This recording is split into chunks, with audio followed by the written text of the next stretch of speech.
yes, Shapes and Beats. The 2018 10 out of 10 Geometry Dash successor that blew our minds has been impatiently waiting for 2.2 to come out. Ever since picking up this game a few weeks ago, I've already achieved an S rank on every available story mode track, done my fair share of challenge runs, and beaten story mode without taking a single hit.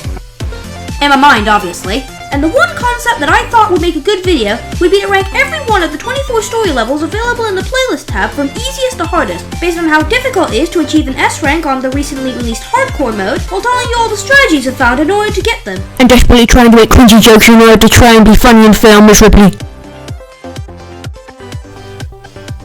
Enough of my teenage depression. I'll be ranking every story track that can be played on the playlist, so no corrupted or till it's over. I also won't be covering the extra tracks, those will be for another video. Finally, I'll be splitting each level into 3 categories: easy, medium, and challenging. It's what it says on the box. I don't think there's anything left to say. I want to keep this short, so yeah, let's do the video thing. Let's go. Go. Oh! Number 24, Spectra. Hailing from the industry, Spectra is a level that's surprisingly simple to perfect for a level in the industry. Even in hardcore mode, it has relatively easy patterns that require little to no movement in the early phases and nothing but simple dashing in the later phases. Phase 1 is nothing too special, just some hexagons that pop up with quite a long tail that allows you to easily get out of the way before impact. When the big hexagons stop floating, I like to stay at the left of the leftmost one, follow the other moving hexagons, and stay here to avoid the terrible hit detection of the incoming pulses. Phase 2. Here are the stage moves, and you're introduced to the 4 types of hexagons you'll be traversing through. There's the plain ones with only a few spikes on every side, the more complex variants featuring 2 massive spikes, edges that replace the spikes on one side, and the most challenging for me, a hexagon with a large line going through the middle. You'll keep encountering these hexagons for the entirety of the second and third phase, and they can demand decently strict dashing, but still nothing too extreme. Phase 3 is probably the hardest, with hexagons filling up the entirety of one hexagon. Jesus Christ, I'm saying hexagon a lot. Anyways, the track keeps up the old hexagon patterns with similar hexagons growing out and filling up another hexagon, while you dash to new hexagons to reach the final hexagon in phase 4. The track stops moving in favor of a slow-moving wall of hexagons that rotates. Wow. This is classified as World 4 material, people. Okay, like, you can literally just follow the rotation, preferably on the left, go to the opposite direction when the wall does the same, and wait a bit. Easy. But then, slow-moving wall of hexagons vanishes, transforming itself into a slightly faster wall of hexagons that rotates. We're doomed. Okay, here's what you have to do. Wait for the rotating wall to speed up, continue to follow the movement, dash through it once when it starts to speed up, and continue to follow the movement, reverse a bit, and then you win. So, yeah. Number 23, Unlocked. Another level from the industry, except this one's got a square focus instead of a hexagon focus and only 2 phases. Start the match by going here and waiting. A lot of my advice is going to involve standing still and only moving when necessary, so prepare for a lot of standing still. Whilst you're doing nothing, if something's coming at you from the right, go down and back up to resume laziness. Go to the bottom left quadrant when the level splits and make sure to be out of the range of the giant squares and dodge the line of squares that come in from all directions. The squares from the bottom have quite an easy tell to miss, but you should still be able to see everything coming with quick reflexes and good observation skills. Simple up and down movements should work for the small pellets coming from both sides. Stay in the lower left quadrant for the beginning of phase 2. Don't go all the way to the left, there's borders there. When phase 2 begins, you can simply follow the direction of the laser and dash once into the middle square while dashing downwards to avoid the laser if necessary. Follow the movement in this area and move as close to the left screen as possible to avoid the fast, vertically moving squakes that go up and down. I wouldn't recommend going into the inner circle because there's a good chance you'll be hit by the previously mentioned squakes and then you won't get the S. Repeat the process for a bit until, all of a sudden, the laser goes away. The once proud rotating laser is replaced by, get rid of this, a slightly thicker, slightly faster rotating laser. I can't think of an original joke to put here. It's still easy. The second phase is really easy and nothing too extreme. It lasts the majority of the track, and its really easy copy and paste strategy is really easy to master. So, in conclusion, it's another easy track with nothing too noteworthy. Next! Number 22, Logic Gatekeeper. This is probably the easiest level in the tutorial, and I say that for good reason. Take phase 1 for example. Go in the top left corner. Congratulations, you've just beat phase 1 of Logic Gatekeeper without moving. I told you this minimal effort strats would come in handy. When the triangle starts shooting, go down to the middle of the screen to dodge the spinning saw blades that cover the screen. Phase 2 can be easily beaten by going here, in the middle. Simple. This allows you to A, dodge the Termination Shock S moving bumps, B, use slight up and down movements to dodge both the pulse bombs that show up later and the flurry of small projectiles coming from the right. Also, the lasers can't reach you. But then comes phase 3. Easily the toughest phase as a multitude of overly large lasers, apparently called walls, come charging at you at high speeds with little warning as when they're gonna fire. What I like to do is stand slightly above the central walls that fire horizontally, so I have time to dodge the vertically moving walls. But sometimes they can do dick moves like this, so watch out for that. Keep it up for 20 seconds before going back into the top left corner to hibernate in the final phase. The massive circles should be able to hit you in this phase, even in a worst case scenario, and the pulse bombs are easily dodgeable by dashing to the right and back, just as they're about to hit. Keep that up for another 20 seconds and boom, you win! It's an easy track that doesn't go all out and it's quite relaxing to do once perfected.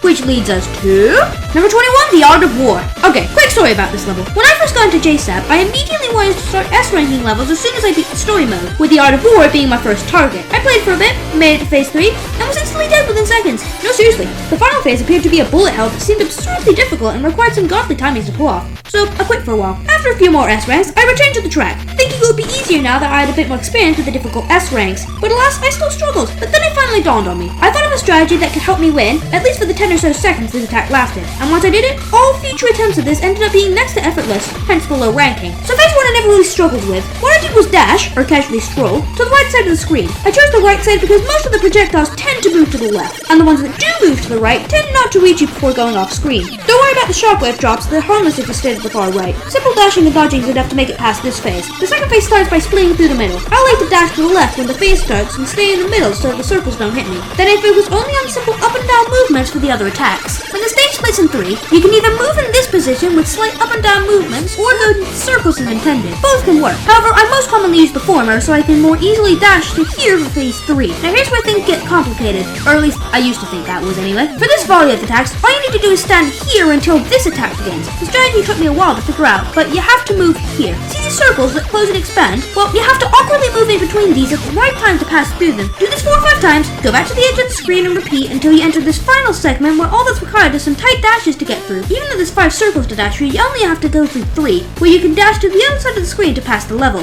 Just make sure to dodge the final formation. Number 20, Long Live the New Fresh. It's about time a boss showed up on this list, and the first boss to show up is surprisingly the first boss. Who'd have guessed? Anyways, it's the first boss, so it's not that hard, even on hardcore. But we are getting into what's probably the last really easy level. The last one you can probably do in one attempt. The intro attack is nothing too special. Just a bit of dodging and staying in the left corner should do the trick. He later adds pulse bombs and moves a bit, but still nothing too special. The flare attacks can be a bit troublesome, but it rarely attacks the left and a simple dash can pull you out. When he begins charging up power, you should be as close to him as possible so you have the most amount of time to see the lines and dodge the circles. During Angry Smashy Smash phase, you should stay on top of him to avoid the pellets flying every which way. Then dash to the top left corner once the 5 circles appear. You should be able to avoid every laser from here. If a laser does spawn, this is however quite rare, go down a bit, then up a bit. Make sure to stay where you are when he goes in for the dab. You can avoid his arms by doing this, and you should only move when his arms are about to strike. I find this to be the most difficult phase to do consistently due to the random nature of the arms, whether they're on him or not. Keep this up for the 2-arm and 4-arm sections and you should be okay. He only launches 2 arms during the 4-arm phase, so it's quite short and easy to get through damageless. The cooldown before the drop is just the intro attack again, but without movement or pulse bomb, so staying in the corner should work again this time. Now throw that out the window, or at him, because Big Boss... Did we get this guy an official name? All the comments just seem to call him Blixer, so let's just do that. Anyways, he removes the edges on the final phase, but my strategy doesn't really involve the edges, and this is probably the easiest phase in my opinion. It's simple. Dash past these lasers, stand to the top left corner to dodge his quick dab and arm spin, dodge these lasers accordingly and repeat the whole process one more time until he kills himself and you get to move on to New Game. Speaking of New Game, number 19, Barracuda. I'm serious. I was kidding about New Game. Yes, this is number 19, not New Game. I just wanted to trick you for 3 seconds and tell you to subscribe. Do that and I'll eat a Dorito. Anyone will do. But moving on to the fight itself. Dash to the bottom left corner to avoid his projectiles and you can dodge most attacks in the first phase until he goes primarily black, his evolved state. And phase 2 begins. Here you should dash to the right when his cycles of projectiles are about to hit you and go here to dodge the triangle snakes that would otherwise hit you. Dash to the top left when he flips upside down and only move here when the second volley of triangle snakes are out. Now onto the build-up. Simple dodging near the top of the screen is all that's necessary to move on to phase 3. I actually recommend for this phase to stay around here and dash his projectiles at a closer range than usual and go a bit closer to dodge the triangle snakes. Do the same thing when he moves left and you should be well on your way to the final phase. The bottom left corner is my personal region of choice to handle this phase and you can cruise through with this simple formula. When he shoots left, go a bit outwards. Don't move when he goes to the top right or bottom right corners because his target logos and exterior shouldn't be able to hit you. Dash for his attacks when he shoots right, go up a bit when he goes bottom middle, and dash up a bit when he fires top left. You should also have slight spatial spatial awareness for the triangle snakes, but they shouldn't be able to hit you all that much. Do all that correctly and you get to watch the big bad combust as you hopefully dodge the falling Doritos. I put this a bit higher than New Fresh mostly because of the slightly lacking reaction time and the tighter movements required for victory, but it shouldn't be all that hard either way. Number 18, Chronos. I honestly didn't expect this one to be so high up, especially compared to the boss of the island and 2 levels from the industry. It's the first level after the tutorial, and there's literally sections where there's nothing on screen. Yet somehow, S-ranking the Sage seemed to be a tougher task than I initially imagined. Phase 1 isn't horrible, but can still cause some problems. Start by hugging the left wall. This will be the last time you'll see me use the left wall as a method to remove challenge. You can dodge the spray pellets by camping near the left, and triangles are super lenient, cover none of the screen, and usually spawn close to each other. When the first wave of lasers shot, go from hugging the left wall to the top of the bottom wall. You'll avoid the lasers away, and you only need to dash with the spray pellets and pulse bombs. The lasers always fire in the same location, so you can alternatively memorize this and dodge accordingly. And it can give a bit more wiggle room for the projectiles. Now for the giant pulse bomb. I recommend standing around here. You'll dodge all the projectiles doing this. If a laser happens to spawn right on top of you during this attack, wait until the last possible moment to dodge out of the way. You don't want to get hit by the mega bomb while avoiding the lasers. The level then devolves into a fairly simple laser fest where dodging is relatively simple, and the only additions are the expanding circles and the self-named spray pellets. Both shouldn't hit the corners, but if they do, they're easy to dodge. The level cools down a bit as you can HTLW to avoid the incoming pulse bombs. Now before we continue, I want to quickly say that this level is what I like to be the equivalent of a tougher logic Gatekeeper. They're both the only appearances of these triangles, both use expanding circles as a central mechanic, and both end with a series of walls with little to no warning. Yet this is even worse than logic because unlike the former where the horizontal walls only spawn in this area, these walls are all random and there's even spray pellets added later on. With this phase, I just like to stand still in the middle until I see a wall warning in which I dash out of the way and start standing still again. It's easy enough to do, but it's not something I usually do first try. All in all, this level's not horrible to get this on, but it's definitely a lot more than I expected for level 1. Number 17, Dubwoofer Substep. In my opinion, this level is A, the last truly easy level, B, one of my favorite songs, and C, the last level I could do with a first try S rank. The first phase is probably the hardest solely because of what I do in this phase. I HTLW in this part, and I usually stay near the bottom and watch if any droplets appear on the far left, then quickly dash out of the way if any do. But a better strategy might just be to move naturally, avoiding the droplets as they come. I don't know, I haven't really tested it. Phase 2 can be entirely skipped by doing this.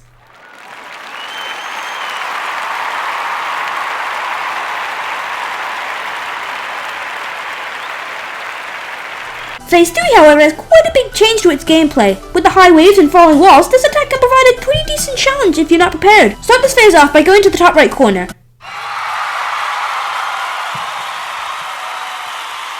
You do need to move to the center during the last attack in this phase, but it's still really easy. Phase 4 starts like phase 1. Simple movements or HTLW should work for you here. When the first wall fires in phase 4, go next to it to dodge the next few lasers. Go top middle when the right and left walls hit. Stay next to the middle wall anytime it hits. It's usually followed up or preceded by a large number of lasers. Finally, stay right next to the very far left laser when it hits. Wait until it's gone, HTLW again, and stay around here and dash upwards when this massive wall of lasers hits. In this final phase, you can do this. Until you have to move into the center when you see the right wall of lasers form to dodge the left wall of lasers. Watch out for the easily predictable stalagmites and stray lasers. Return to the left side and repeat one more time until you win. This level can provide a bit of challenge if you don't know what you're doing, but the fact that you can HTLW and essentially skip nearly the entire level is what keeps it from being placed any higher. Now for the medium levels. Number 16, Milky Ways. When I first got into JSaB, this was the first track that I really got into, and also the one track I can't find on iTunes. It's fast-paced, satisfying, has loads of things on screen, and it's just a fun time overall. Which is also its downside. Phase 1's quite manageable. The squares only require basic movement to dodge, and the giant squares are few and far between. The second half of Phase 2 is a bit different. Hugging the top and bottom wall usually works for me. The squares rarely hit the edges, and if you think the comets will reach you, go up or down to dodge them. Go near the center/right to prepare for the attacks on the left. It's mostly the same story until you reach this part when you need to stay in the middle to dodge these walls. I actually died here a few times, I'm sorry to say. A good tip for this onslaught of squares in Phase 2. They'll never shoot in the same area twice, so you can find a square, stay where it was, and profit. The addition of the comets shouldn't be too much to be lethal. Simple up and down movements from within your square should work high and mighty. Phase 3 is mostly just the second half of Phase 1, but now it's twice the number of big squares. It still shouldn't be that much of a problem since the two squares can't spawn on the same row. So this phase should be easy, which is good since it's the last thing stopping you from beating this level. I mostly recommend staying at the bottom side so you have more time to prepare for the final attack. But aside from that, you should be golden. It's not horrible to do, hence it being at the bottom of the medium levels, but it can still give you a run for your money if you're not prepared. Definitely the hardest of the tutorial levels. Number 15, Lycanthropy. The boss of the volcano shouldn't be too much of a hassle for people of a moderately high skill level, but there's quite a high number of things in hardcore that can prevent me from getting a consistent S rank. Phase 1 starts off nice and simple. Average tier dodging can help dodge his projectiles straight at the top of the screen where he begins his dive. This creates some high waves later on. You can dash through the drips caused by his floating heads. He sends out 4, but you only really need to dodge 2. When he sends out 2, the left wall opens up, and then you can do this. I am a top gamer. Yeah, the heads actually never go all the way to the left, so you can HTLW right until he goes into his true form. Dash to the top of the screen to avoid the wave that shows up, and dash through his projectiles that follow suite. These show up a lot and frequently catch me off guard. The waves and spikes are easy enough to dodge, but you shouldn't go in these waves like I first intended. Trust me, I learned that the hard way. He shoots out 2 volleys of these projectiles, so careful planning and dashing is going to be your best friend here. For this phase, you can HTLW and follow a simple pattern to dodge the spikes. Dash once, then back. Do it again. Dash once, then again, then back. Then go around here to dodge his lasers, which are unchanged from normal mode and require no effort to avoid. When he begins to droop, go on top of him to dodge the next wave. It's usually harmless, but sometimes he creates waves big enough to envelop both corners. The next phase is easy. The heads only come out one at a time, they have lots of wait time between the tail and them actually appearing, and a simple dash means they can be easily avoided. This final phase is still not that much of a challenge. The heads are not a threat, and since the boss hasn't had a cheeseburger in 5 years, he's naturally thin and can be dashed through with ease. I usually like to dash through him when a head spawns next to him, so I can kill 2 birds with 1 stone. Once it's done, the fight is over as it sinks back into the lava, and you can get another S rank under your belt. Number 14, Cascade. One of the last levels I decided to S rank. It's one of those levels that's quite prone to slip-ups and forgetful mistakes. Enough to just barely escape the bottom 10. Phase 1 requires nothing more than simple dodging of the pellets, and the snakes are no big deal either. Don't be too near the bottom, however. This is so you have time to predict the squares from below. Phase 2. You'll soon notice that most of the strategy for me is, spoiler alert, hugging the bottom left corner. Very original, I know. The projectiles might be a bit hard to see at first, but if you pay attention to where they spawn, you can predict and dodge accordingly. The build is mostly simple left and right dodging of the, square tracks that gradually get faster and faster. Still, not a problem. Phase 4 is quite interesting. Start by staying in the corner to dodge the initial curving comets. I'm just going to refer to these as curved comets from now on, okay? Cool. Then going here to easily dodge the left, right, and upwards curving comets, all at once without moving. Stay far away from the comet spewing circlet that follow these attacks. Here's a few locations where you can dodge both comet groups and dash past the pellets. Return to the usual position for another set of left and right curving comets. To finish off phase 4, we have an easy barrage of comets which go down, up, left, and right in that order. They're longer than the previous shots and can be easily dodgeable. After that, you win. Sure, there's another phase after this, but it can be entirely avoided by going to the bottom left corner. I'm serious.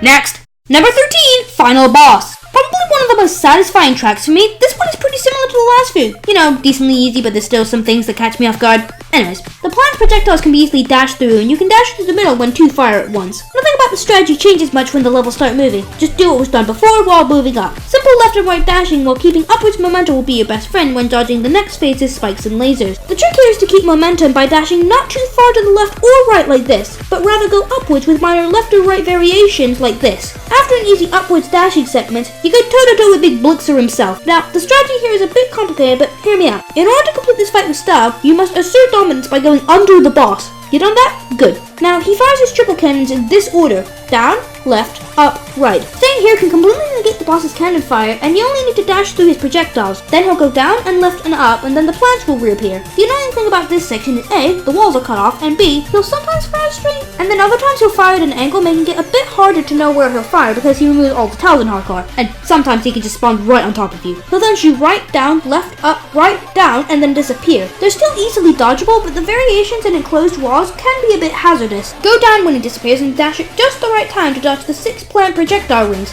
then go back up for the final phase. The final phase is still easy, albeit a bit tense. Stay around here while dashing upwards to avoid the cannons. This still works for the whole first half of this attack. Go a bit to the left when he begins to spin around. This is so you can dodge his far right cannon fire. Then return to the same spot, carefully navigate around the pellets to avoid being hit. I mean, with the amount of dashing you'll do in the small hitbox, these pellets probably won't hit you anyways. Do this for a bit, watch him fall to the floor, claim the Speed King achievement, and celebrate your next S while downloading the song on your local music app. Next,